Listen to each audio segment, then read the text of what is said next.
Well, good news everybody, as Professor Farnsworth would say. I've just tried to play a tape and it works.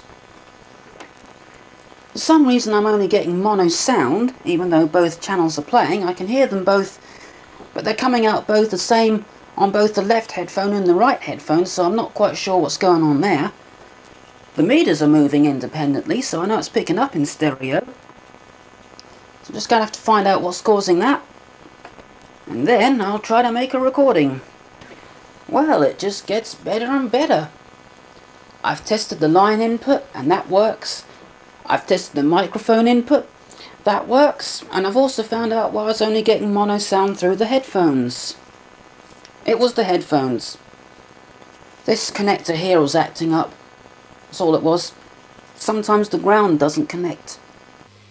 Okay, even more good news. It records! I've got it playing through the headphones at the moment and it's recording something, and I've got it on the tape. Just holding the microphone up to the thing, can you hear that?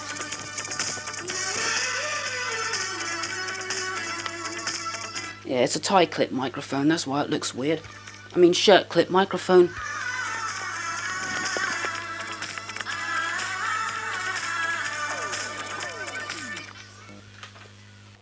Okay, it's a little later on now, and as you probably know, I replaced the circuit board with the circuit board out of the Mark II, because like I said before, that circuit board is working and it's fully compatible with the Mark I. It's got all the same connections, but I discovered there is a little bit of a problem.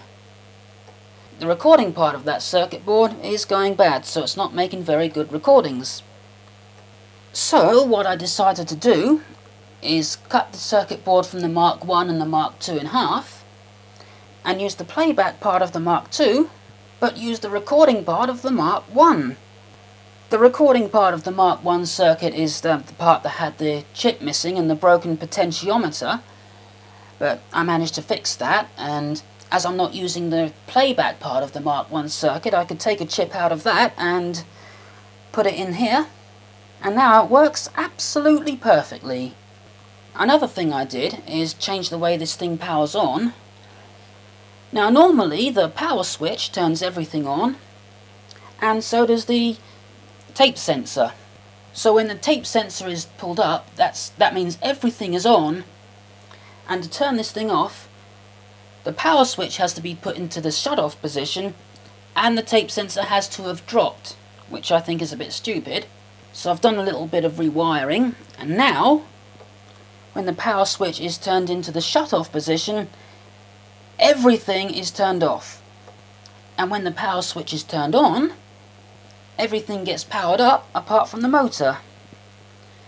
And the motor will now only run if the power switch is on and the tape sensor is pulled up, which I think is a much better way of doing it, and I think that's the way they should have originally done it, but you know, I didn't design it, so I don't really know what they were thinking.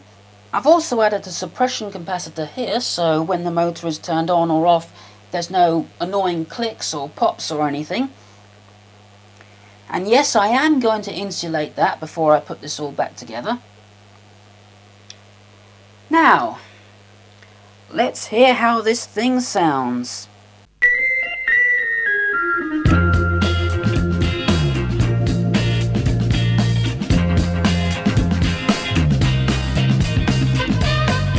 That's just about it for this very special episode of Cool Dude Clem's Electronic Workshop.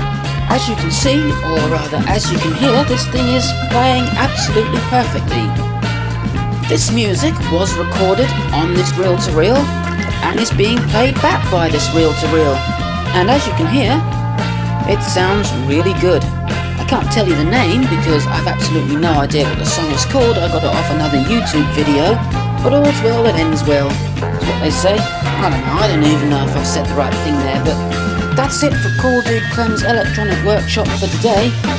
So until next time, goodbye. And I'll just leave you with the music.